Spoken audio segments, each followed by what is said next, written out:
የሰው ልጅ እዚህ ምድር ላይ ሲኖር ያሰበውን ያለመውን አከናውኖ ያው መጨረሻው በስጋ ማረፍ ነው።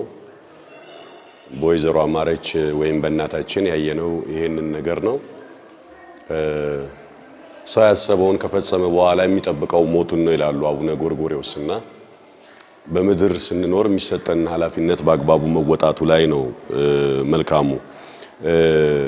በምድር ስትኖር መስራት የሚገባትን በስጋ ልጆቿን ማሳደግ፣ ኃላፊነት መወጣት፣ ለሌሎች ሰዎች ስራን መፍጠር፣ በጎነትን፣ ደግነትን ብዙ አርአያ ሊሆኑ የሚችሉ ነገሮችን ማስተማር የቻለች እናት ነች።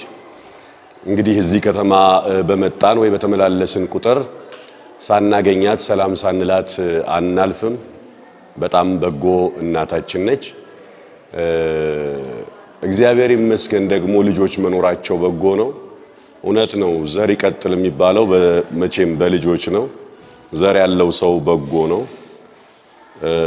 እንደው ለማልቀስም ስሜትን ለመግለጽ ምናምን በቃ በጣም አስቤ ነበር። ግን ደግሞ ይሄንን ሳይ ደስ አለኝ። አንዳንዴ መታደል ነው፣ መታደል በጣም ትልቅ መታደል በረከት ነው። በምድር መስራት የሚገባትን ወይም የምትችለውን ነገር አድርጋለች። አርአያ መሆን የምትችልባቸው መንገዶች፣ ሰው በተለያዩ መንገዶች አርአያ ይሆናል። ለፍቶ ጥሮ ግሮ ስኬታማ መሆን አንዱ የህይወት አካል ነው። በተለያየ መልክ ሰው ልጅ ስኬትን ያመጣል። መቼም አንዳንዴ እዚህ ምድር ላይ መኖራችን ሳይታወቅ መሞትም አለና ሳይታወቅ መሞት ማለት እንደው ዝነኛ መሆን አይደለም ትርጉሙ።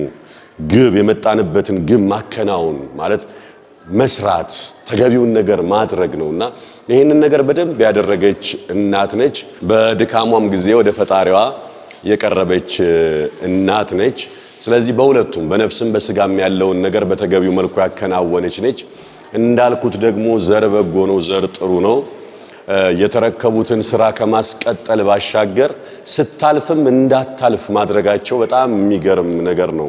በዚህ ቤተክርስቲያን ውስጥ ይሄንን የመሰለ ለመልካም አርአያ ለበጎ ስራ ሊውል የሚችል ከሐውልት በላይ የሆነ ነገር መትከል ቀላል ነገር አይደለም። የምንመለከተው አዳራሽ ድንገት ነገ ብዙ ሰዎች የሚፈሩበት የሚወጡበት ነው። ቅድምም ለማለት እየሞከርኩ ነበር ከታገልጋ ስናወራ እኛም የሰንበት ትምህርት ቤት ፍሬዎች ነን። ምንም በዓለም የትወና ህይወት ውስጥ ብንሆንም ይሄንን የትወና ህይወት ያገኘነው በሰንበት ትምህርት ቤት መስመር ውስጥ ነውና